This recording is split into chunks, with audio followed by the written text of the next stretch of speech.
there's a lot of murders that haven't been solved. A lot of people have been out here and they never find anybody who did it. Police shooting in the valley. By our count, it is the 28th time this year. We know the FBI is also involved in this case since it's on Gila River Indian Community land.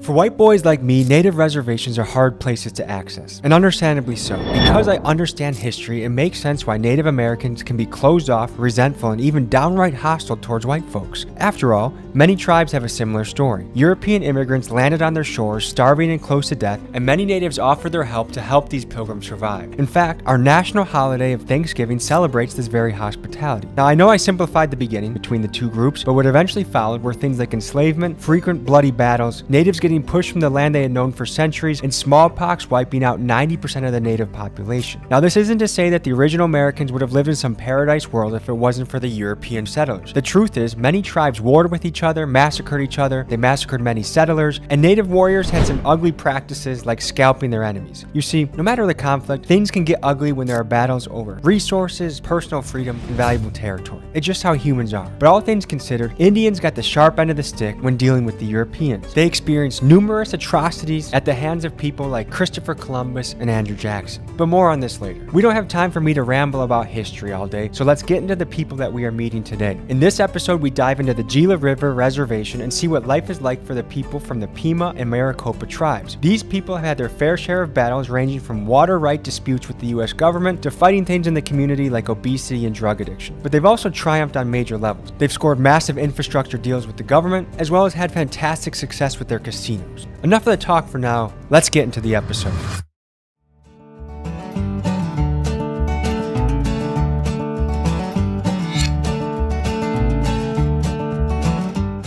In the first part of this journey, we are welcomed into the home of Grandma Sandra, a town staple who cooks for us and tells us about the culture and community. Here we go. I'm Tommy. Sandy. Nice to meet you. What land are we on right now? We're on the Gila River. Can you tell me any of the history of this place? The Pima is called Akamil Atham. That's the name of our people. And we've been here from the very beginning. In fact, our land is in Phoenix, the whole area of Phoenix. We're related to the Hohokam tribe. The white folks came, all the tribes got put on reservations. And this is our reservation that we have now. I'm going to give everyone their first reading assignment so far on the channel. There's a book called Bury My Heart at Wounded Knee that everyone should read. Imagine for a moment that the Chinese began taking over America and that the way they made peace with us was by forcing us to sign treaties that removed us from the wonderful land we grew up on and forced us to move to the shittiest areas they could find. Places where crops can barely grow and the resources are slim. And on top of that, the minor concessions they did offer to us in the treaties, shortly after, they would break their word and go back on their promise. Let's take the Sioux people in Nebraska, for example. Once the US government found out that the land that they stayed on had valuable gold mines, they again pushed them to a new and even shittier parcel of land. This is what tribes across the country experienced in their dealings with the US government over the mid-1800s. To best understand the treachery of this period, I recommend you read the book Bury My Heart at Wounded Knee. I read this book in college and what I learned has stuck with me ever since. This book is linked in my description. We get free health, well, in this state. I lived in Virginia and they don't have it there. And they might now, but my family has land here. We cause any problems, we could get kicked off our reservation. The casinos brought in a lot of money for us. How does that work? Does every person that lives here have a share in the casino? Because I've been in Seminole country where I think it's over 18, all of the kids get a certain monthly sum from the casino. Yes, ours is every 3 months. And when they turn 18, they'll get their money. Are there any benefits or perks living in the tribe, like you were saying, free health care? Well, this tribe here helps you pay your electricity. We don't pay water bill. We don't pay rent. We don't get taxed for our land. Let's talk about free housing in this area. From what I understand, when a tribal member comes of age, they will be built a house free of charge, and the size of the house will depend on how big their family is. Additionally, upon turning 18, this person will also receive a lump sum of between $50,000 and $100,000 to kickstart their adult life. And for supplemental income, for for everyone on the Gila River Reservation, children and adults, they each receive a quarterly stipend ranging from $350 to $650. Now, this country has had a long-standing debate if these practices help or hurt a community. You guys tell me what you think in the comments. We're having our Thanksgiving dinner right now too. Is that a complicated holiday to celebrate? You know, I grew up in foster care and I never knew none of my family until I turned 25. When I turned 25, I came to look for my family. I found my mom and my dad. My mother's from here, the tribe, and my dad's from the Tohono tribe. And when I found out about that, I was so happy, and both tribes accepted me without no doubt. I never grew up here, but I've been living here now for over like 40 years, 45 years. I did get to meet my mom, but I never got to meet my father. You could only pick one tribe to be enrolled in, and I picked my father's side because I never got to meet him and I wanted something from him, and so I picked that tribe. But I've always lived on this tribe, in the Pima tribe. Something Extra was telling us in the car that I wanted to ask you about is that there's kind of myth or rumors of spirits in the mountains or portals. Have you ever heard anything like that? Oh yes. Yeah. Have you ever heard of anyone going missing or like talking to the mountain spirits and bad things happen? One of my uncles, he does go up there a lot, and he says he always sees stuff, different things, like he gets the clay from the mountain and he makes the symbol of the guy with the flute, that is the fertility god, isn't it? It worked for me, folks. Within 1 week of trying with my wife, we got pregnant. How would you describe this place to someone that's never been here before? They still go by the old ways, you know. Some people still cook with wood, but now they're building houses for the people out here, so they're getting new houses. They're still building houses now from the casino, you know. The casino money flows through. Yeah. How do you feel about our government? I think they're kind of crooked, you know. They take a lot of money from us. The casino is built on our land, we built it, but they still tax us. You know, a lot of people out here, they're either on drugs or drinking, you know, because they don't have no kind of income, nowhere to go. What percent of people you think have a drug issue around here? 80% maybe. That's high. Is there a good hospital or is there a good amount of medical staff in the area that help with people? Yeah, they got a drug rehab out here, but you know, very few people go through it. On the 24th, I have 24 years of sobriety. Wow. For about 18 years, I did the Kamake AANA group here in our district. That's why I never grew up here on the reservation, because my mom and my dad were both alcoholics and they couldn't take care of me. And so I grew up in foster care. It's been awful. Why is it you think that alcohol is such a strong pull here? People can't figure out how to be happy being clean and sober. And we're all related. If we look at it that way, we'll all get along.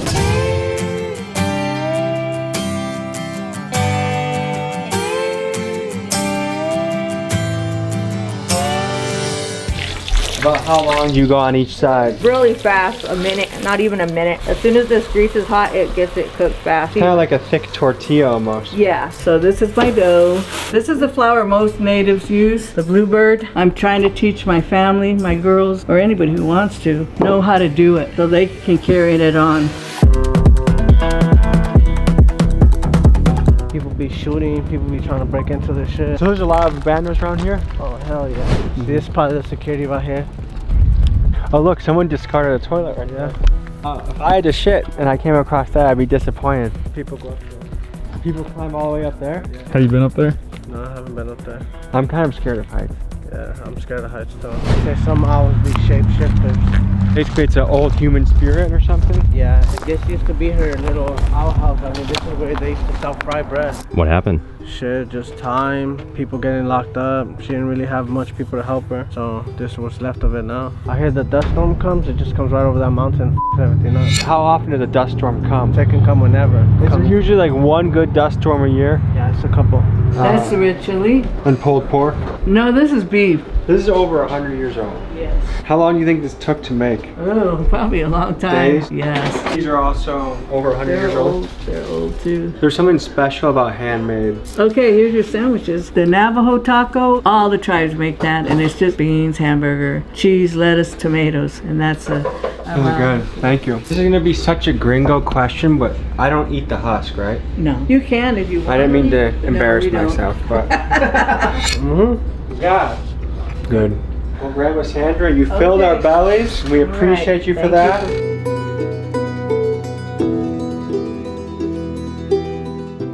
They blocked off the playground? Yeah. Why do they do that? Cause there'd be a lot of kids, these motherfuckers go hang out right there and then they'd just be crazy. Are these abandos? Are people living? It's a bando right here, look. Do you think anyone's living in there? Probably. So are there gang affiliations around here? Yeah, it's by zones. I think this is zone 6.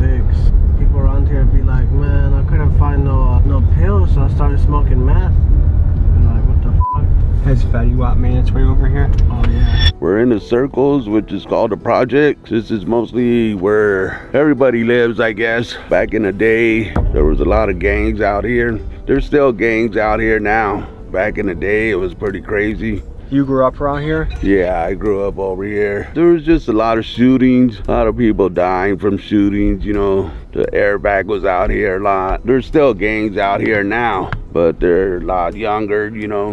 What's the relationship with police around here? They don't really do their job around here. There's a lot of murders that haven't been solved. A lot of people have been out here and they never find anybody who did it. Is this a place where people feel comfortable to call the police when something goes down? Not so much, I guess. It's a small community, so people know people, and they'll know if you call the police on them. Is there anything you can tell the people about the circles? Don't come through here at night if you don't know nobody. It's really dark around here. Yeah, there's a police station right there. That's the only cops on the rest. But this has been here for ages.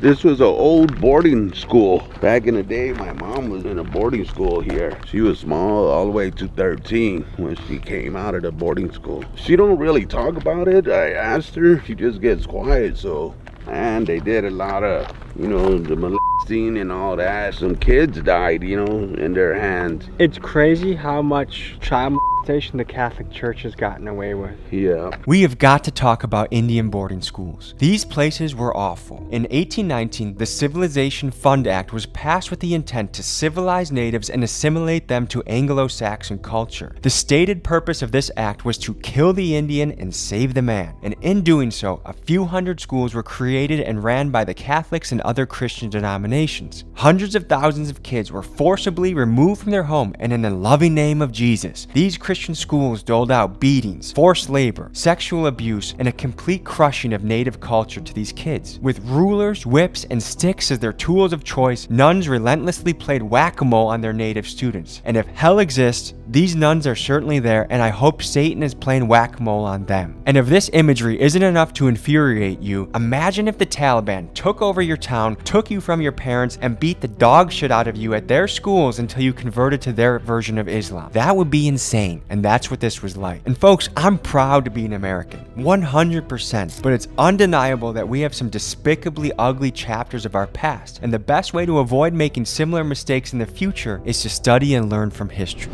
What does religion mean to you? Just going to church, you know, going by the Bible, doing good. My mom would bring us out here on the weekends and during the summer. So like, I went to church in Phoenix a lot. I didn't really come to church out here. Just when I got older, I came to church out here. I noticed you're wearing the Blackhawk hockey team. Yeah. What do you think when a professional sports team has a Native American as their logo? I don't really have a problem with it, but a lot of natives do. Could you imagine if they made a football team called the Whiteskins? That symbol in the middle, that's the man in the maze. That's the Pima's symbol. That's a good symbol for life. Yeah. I think we all feel pretty lost throughout life. Yeah. Sometimes you feel like you know what you're going, but for the most part, it's like, where the hell am I, right?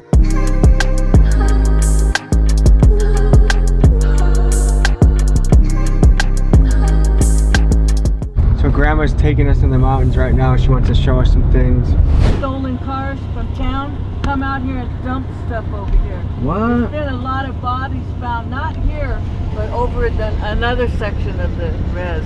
This was now the third person that had mentioned something about people going missing and bodies being discovered at the reservation. In fact, a Google search will tell you that another body was found on the Gila River Reservation as recently as January of this year. And if you take a closer look at this trend, you'll discover that bodies have been discovered on reservations in Montana, Wisconsin, New Jersey, all in the early months of 2024. I even got a DM in January about this happening on a reservation in Winnipeg, Canada. It's worrisome how many women on reservations go missing or end up murdered. A study from 2008 showed that Native women get murdered at a rate that's 10 times higher than what's usual across the country. What's more, most of these cases don't even make it into the Department of Justice's missing person list. And get this, murder is the third most common way that Native women die, even more so than strokes, liver problems, or diabetes. So it begs the question, why is this happening? And from what I can gather, there are two main factors. Number one, local law enforcement does not have jurisdiction to police a Native reservation. Instead, the reservation has its own police force regulated by the Bureau of Indian Affairs. For some killers, reservations are opportunistic places where they feel they have a better chance of getting away with their crimes. Combine that with the fact that natives overall tend to not want to talk or cooperate with police, and you find yourself in an environment where murders are really hard to solve. Myself, I used to come up here, drive all the way up there. There's a road you can take, but it's been a long time. And I had a four-wheel drive truck, and I used to go up there and party up there, drinking and get high and all that. Yeah. How far is it off-road? Far. It goes all the way to Mexico. There's a back road they used to go deliver drugs. Really? Back in, yeah. Grandma's starting to take us on a crazy adventure. Bodies, stolen car, trafficking to Mexico. What the f, Grandma? Dude, you want to be out here. How is she doing this? Oh no, Oh no, Grandma. God. This is a bad idea. Yeah. Oh my God. Jesus. Sorry to say I'm not as tough as you are. I got a little scared when you were hitting those trails. I thought I was gonna get stuck. I want to hear more about the bodies because you just casually said that, and I feel like I want to touch on that a little bit more. A lot of people come from Phoenix, and because we're so far out here, and there's nothing over here. I mean, you know, so people come and dump bodies here. You can tell this is a drinking town. Look at this. This is 30, 40 feet off the road, and still, like, it just shines. The road is shining. Yeah, this is definitely a drinking town. Next, we make a stop at Big Mike's house. He's a religious leader, he has a sweat lodge set up in his own backyard, and he has stories for days. Let's knock on his door and see what he has to say. This is Big Mike's house. We're heading towards his sweat lodge. He's helped me a lot. We fought against the Interstate 202 now. And why didn't people want it here? And we like natural. All natives like that. It's not on our land. It's on the other side. But it might as well be. It's right there. Right on the border of our tribe. They even cut the mountain. That was our sacred mountain where we go and pray and stuff. I read that 50% of people around here have diabetes. Is that something that you're familiar with? Yes, yes, it's real bad here. We weren't allowed to do our traditional ways. We had to learn to be like them. Is there still a long-standing resentment towards Europeans or white culture? Yes, of course. The people that had to live through it, they know. I think it's more horrible than people could imagine. I don't think people know history that well, but if people do their digging and they research how awful it was. How America was, we weren't free to roam like we should have been. It was been taken. Good evening. Manchugim Tashquint. Winyamishki Chugim with Michael. Good evening. My name is Michael Tashquint. My traditional last name is from my great-grandfather, Tashquint. I'm here in the village of Komot. Southwest is what they call the Estrella Mountains, but to us, we call it Komot Doak. Komot Doak means thick mountain. You got 28 years sobriety. Yeah.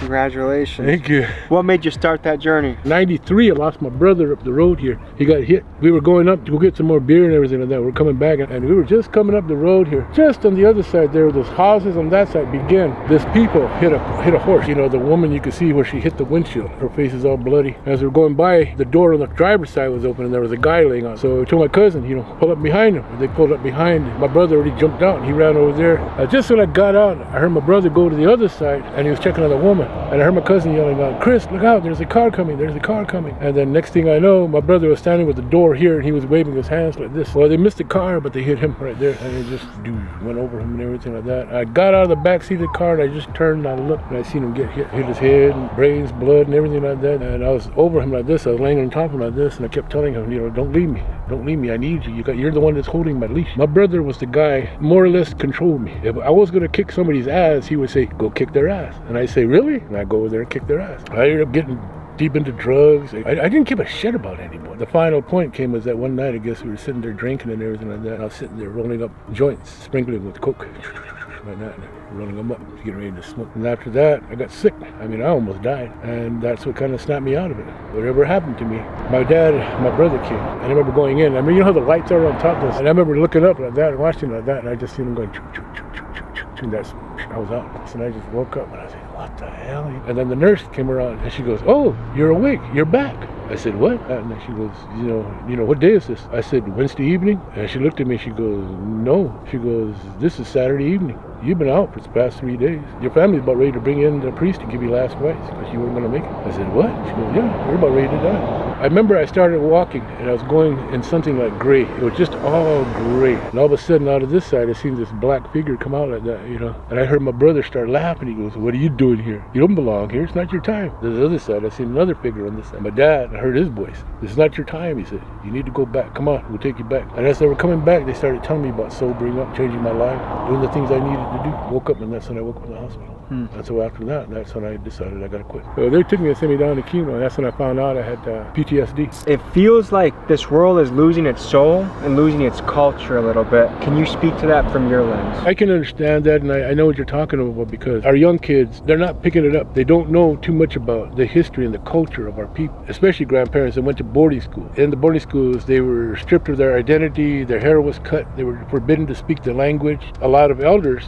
are embarrassed or ashamed to speak the language to their children and tell them the stories and all of that. Growing up here, my family made me understand who I am. They made me speak English first, but I asked them, why'd you teach me English first? They said, because if you learn Pima, it would be hard for you to learn English. And from there, my grandparents and family helped, raise me and teach me my traditions. So trying to keep that up to the kids now. A lot of kids, they just don't know. White man society. What comes to mind when you think of that phrase? The coming of the Europeans, from the Spanish coming through the islands, Puerto Rico, Cuba, from there establishing their ports and everything like that, and then from there coming across to Mexico, South America, enslaving the indigenous people, all for gold, silver, and land and everything else like that. Then again, too, the Europeans, the French, the English. The Dutch, they say, were the only people that kind of took care of the native peoples. But when you look into the history of the English, Spanish, and the French, they stole, they conquered, they lied, they paid for the bounties of scalps. All of them, Spanish, French, English,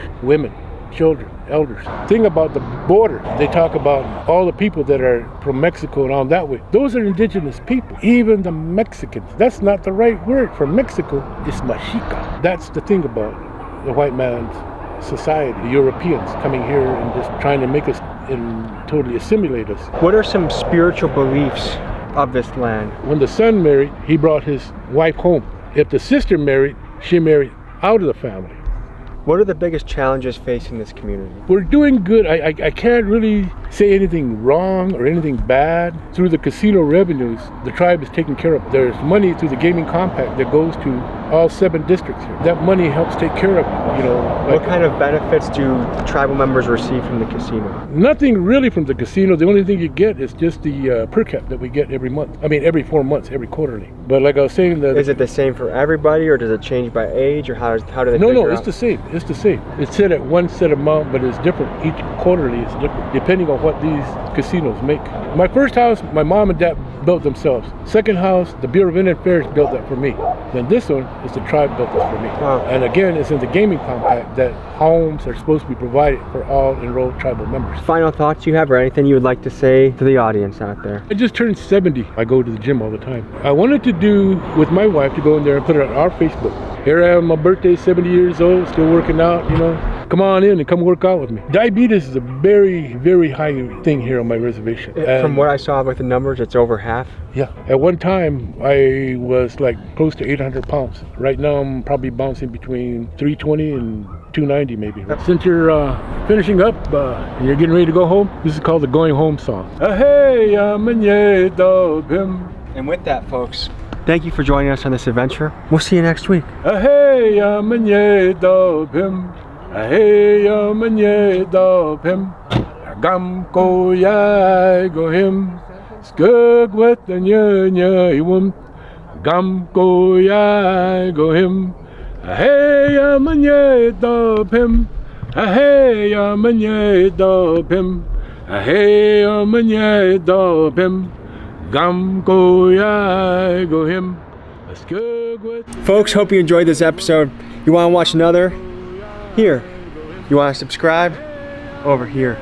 See you next week.